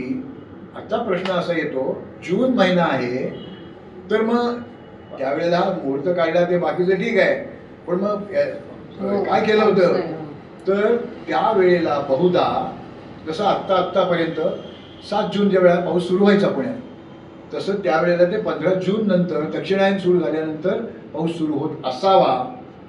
आणि आधी पाऊस पडत नव्हता का, तर पडत होता. एक नोंद आपल्याला मिळते थॉमस निकल्स नावाच्या एका माणसाची. 22 मे 1673 हा थॉमस निकल्स शिवाजी महाराजांना भेटायला रायगडावर आलाय. आणि थॉमस निकल्स बद्दल मी आता काही बोलणार नाही. 23 मेला त्याला निजामपूर गावाजवळ पाऊस लागलाय, धुवाधार पाऊस लागलाय. पण ज्याला आपण प्री मान्सून वळवाचा पाऊस म्हणतो तो होता, कारण तो 24-25 तारखाला त्याच्या नोंदी आहेत सगळ्या, पाऊस पडल्याचं लिहित नाहीये. म्हणजे तो वळवाचा पाऊस पडत होता. आणि मान्सून हा बहुतेक जूनच्या नंतर उत्तरार्धात सुरू होत होता, म्हणून त्या पावसाच्या तोंडावर शिवाजी महाराजांनी हा मुहूर्त दाखलेला असावा, असं एकत्र आपल्याला दिसतं. खरं हा आणखी 1.5-2 तास बोलता येईल एवढा मोठा विषय शिल्लक आहे. आणि त्याच्यावर मी एक पुस्तक लिहिलं आहे, पुस्तकं खपत नाहीत म्हणून आणलेलं नाही आहे ते, शिवराजाभिषेक सोहळा असं ते पुस्तक आहे. या पुस्तकाची किंमत 150 आहे, पण जर कोणाला आज हवं असलं तर मी ते 150 रुपयाला देऊ शकतो. म्हणजे मला जेवढं कमी पडते तेवढे मी घेतोय कमी, आणि ह्याच्या ही सगळ्या गोष्टी दिलेल्या आहेत. तर जर तुम्हाला कोणाला नंतर इच्छा असेल तर मी ते उपलब्ध करून देईन. तुम्हाला जर काही एखाद दुसरी शंका असेल तर त्याचं मी निरसन करीन. असेल शंका तर मी निरसन करीन, नसेल तर 2 गोष्टी, मी जे काही सांगितलं ते सगळं गेलं वरना डोक्यावरना, किंवा ते इतकं समजलंय की काय शंका शिल्लक राहिली नाही, असं याची काय माहित नाही मला. मला पावसाचीच शंका होती की मृग नक्षत्र जर 7 तारखेला लागत असते तर म्हणजे त्यावेळेला तो पाऊस तसा पडत नसला पाहिजे, म्हणून त्यांनी ते केलेलं आपल्याला दिसतंय. 2दा केला असं म्हणतात ते. हा, कारण नंतरचा आहे तो ती गंमत राहिलीच सांगायची. तो दक्षिणायन केलेला आहे, दक्षिणायन चालू असताना केलेला आहे, भर पावसात केलेला आहे. सप्टेंबर म्हणजे ती जी अश्विनातली पंचमी आहे, ललिता पंचमी, ती भर पावसात आहे. त्यावेळेस झालाय, पण त्यावेळेस एवढी गर्दी करायची जमली नसेल. तो का केला मग? तो ही जी पूरक म्हणून जो विधी आहे राहिल्या 2 गोष्टी त्या करण्यासाठी तो राहिलेला असावा. चमकली, कारण तिथे ती भिंत एवढी उंच आहे की त्याच्या वर सूर्य आल्याशिवाय इथे ऊनच पडणार नाही, आणि इथे ऊन आलं तरच तिकडे दिसेल, नाही तर नाही दिसणार. पण हिरा स्वतः चमकत नाही ना, हिरा स्वतः चमकत नाही, प्रकाश पडला तर चमकेल असं हेनरी ऑक्झॅंडन लिहितो. ही अशी त्या नारायण शेणवीनी वर धरली,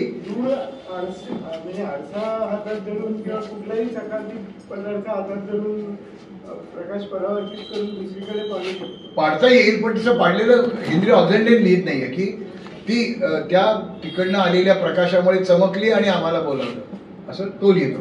येस, किती लोक आले होती काही नोंदी नाही. कसं आहे, रायगडावर एखादा मोठा कार्यक्रम असला समजा आत्ता सुद्धा, तर जो मुख्य कार्यक्रम आहे तो एका कार्यालयात होतो, आणि दुसऱ्या कार्यालयात त्यानं सांगितलं असतं लग्न इथे आहे पण तुम्ही जेवायला तिकडे जायचं. तसं रायगड आज ज्याला आपण रायगड म्हणतोय, पाचारच्या खिंडीच्या नंतरचा डोंगर त्याला आपण रायगड म्हणतोय, तसं नाहीये. तो रायगडचा बालेकिल्ला आहे. रायगडची माची म्हणजे पाचाड आहे, आणि पाचाडच्याही खाली कोंझर म्हणून आहे, तो घेरा आहे. घेरा, मेट, माची आणि बालेकिल्ला असे डोंगरी किल्ल्याचे 4 भाग असतात. तर ही सगळी जी मंडळी आहे ही कदाचित फक्त पाचाडच्या कोट्यामध्ये, पाचाड या माचीवरच त्याला ठेवलं असेल. त्याला रोज मग 1000 माणसं रोज वर जा, एक पास दिलाय तो दाखवा आणि वर जा, भेटा महाराजांना. नंतर 3 दिवस त्यांचा देकार चालू होता, दक्षिणा किंवा भेटी देणं घेणं हे चालू होतं, त्याच्या नोंदी आहेत. तर त्यामुळे सगळे त्या बालेकिल्ल्यावर असतील असं नाही सांगता येत, म्हणजे आपल्याला माहित नाही, नोंदच नाही कुठे कशाची. पण हा जो म्हणतोय की so many Brahmins are called असं तो लिहितोय हे नारायण शेणवी, तर काही लोक नक्की जमवलेले होते, पण तरी सुद्धा आकडा नाही सांगलेला. किंवा त्यांच्यासाठी तंबू कसे उभारलेले होते, वाऱ्याचं पावसाचं काय केलं होतं, वाहून जाणाऱ्या पाण्याचं काय केलं होतं, स्वीट डिश काय होती, काही माहित नाही. 6 ग्रॅमच्या आसपास वजन असणारी, बहुतेक कधी 6.25च्या आसपास असते, त्याला अर्धी शिवराई म्हणतात. आणि 3-3.5 ग्रॅमच्या आसपास वजन असणारी तांब्याचीच आहे तिन्ही नाणी, तोच मजकूर आहे, तोच आकार आहे, जाडी फक्त कमी असत आहे, तर तिला पाव शिवराई असं म्हणतात. तर तो ढब्बू या शिवराईच्या वजनापेक्षा आकाराने आणि वजनाने मोठा असतो. डब्बू हे नाणं, त्यामुळे दिसणे में डब्बू, देखणे में डब्बू, दिखने में डब्बू पैसा मोठा आणि चलने में शिवराई. डब्बू पैसा सगळीकडे ऍक्सेप्ट होत नव्हता, शिवराई मात्र चालायची असं. तर मला असं वाटतं की मला माझा जो विषय मांडायचा होता पोहोचवलाय. आतापर्यंत जे मी इथे बोललो त्याच्यापेक्षा जरा वेगळा विषय होता, तर तोही तुम्ही ऐकून घेतलात, त्याबद्दल तुमचे आणि हे आयोजित केलं याच्याबद्दल परळीकर श्री सौ आणि इतर त्यांचे कार्यकर्ते यांचे मला आभार मानायचे. त्यासाठी तो एकच शब्द, तो म्हणजे धन्यवाद. म्हणजे तुमच्या पुढे बोलून मी धन्य झालो यात वाद नाही.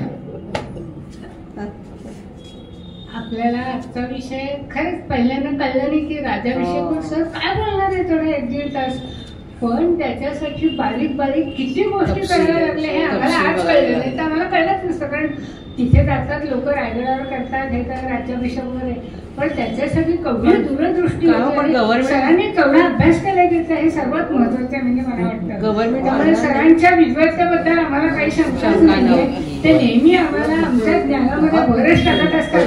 याबद्दल आम्ही त्यांच्या कायम उपकृतच राहू, खरं सांगायचं.